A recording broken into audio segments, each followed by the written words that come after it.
I'm Raman Agarwal, Senior Vice President from Shrey Infrastructure Finance. We are basically NBFC. Shrey Infrastructure Finance is classified as an infrastructure financing NBFC by RBI. And having achieved this classification, we have been notified as a public financial institution. And then within the group, we have another NBFC, which is known by Shrey BNP Paribas, which is a joint venture with BNP Paribas Lease Group. And that NBFC is into financing of equipments, all kinds of construction, mining, farm equipment, IT equipment, healthcare equipment, all kinds of equipment. Now, having said that, I would like to broad base the discussion and talk of the need to, first of all, recognize the role of, as Abhijar mentioned in his opening remarks, the role of NBFCs in this whole agenda of financial inclusion. You know, it is, I've been saying it over quite some time. Often when people talk of financial inclusion, people talk of banks and people talk of MFIs. Somehow, NBFCs seem to be missed out. And incidentally, there is an irony to it that even MFIs who are corporates are registered as NBFCs by RBI.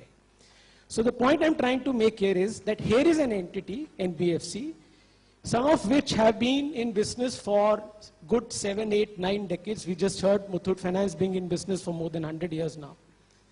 It is an NBFC, an entity which has been working in the financial sector, working at the grassroots level, providing the last mile connectivity. If you look at the genesis and the history, there have been, at least if my memory serves me right, 20 to 21 committees set up at various points of time, either by Reserve Bank of India or Government of India, which have gone into regulation and working of NBFCs. If you study all these reports, there is one unifying factor. And that factor is the recognition of the role that NBFCs play in catering to the unbanked segment. In fact, a study wherein I was personally involved has shown that it is NBFCs who first cater to the unbanked segment in terms of providing the credit, their credit needs. And over a period, these unbanked segment mature and use the NBFC track record to become a bankable borrower. So in fact, NBFCs have acted as the conduits for an unbanked person to become a bankable borrower. That's a very important point which needs to be highlighted. When we talk of, and on the other hand, if you see regulations, ever since, you know, the last amendment which happened in 1997, it's been 16 years of regulation. And today, the regulatory framework for NBFCs is almost at par with banks. In fact, the latest committee set up by RBI, Dusha Thorat committee, has recommended even further stringent measures to plug the so-called regulatory arbitrage. But if you look at the entire regulatory framework, you have everything that a bank has. We have a KYC norms, you have code of fair business practices, you have asset liability management, you have credit rating, all those prudential norms for income recognition, everything that is applicable to bank is applicable to NBFCs. Talking of financial inclusion, often there are 4 key parameters to it. You have affordability, reliability, accessibility, and flexibility.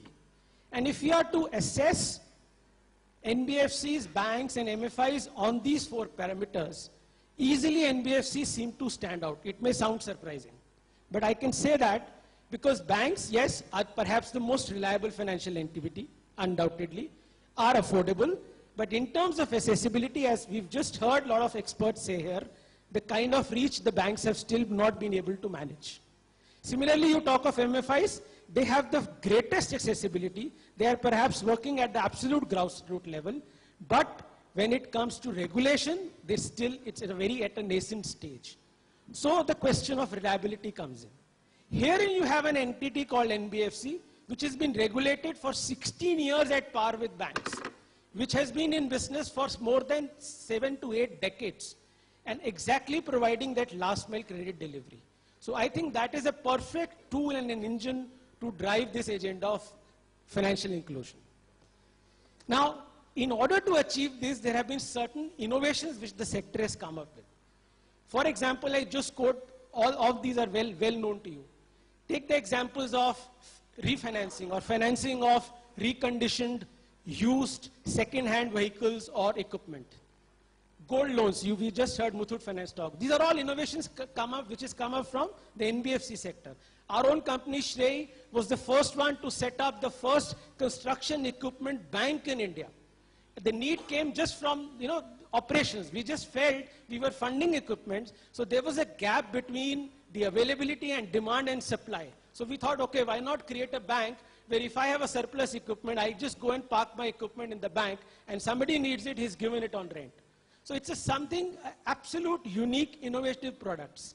When it comes to flexibility, you have the kind of products which the NBFCs in terms of repayment schedules, in terms of flexibility in the cash management systems, in terms of the IT systems, all that has been shown.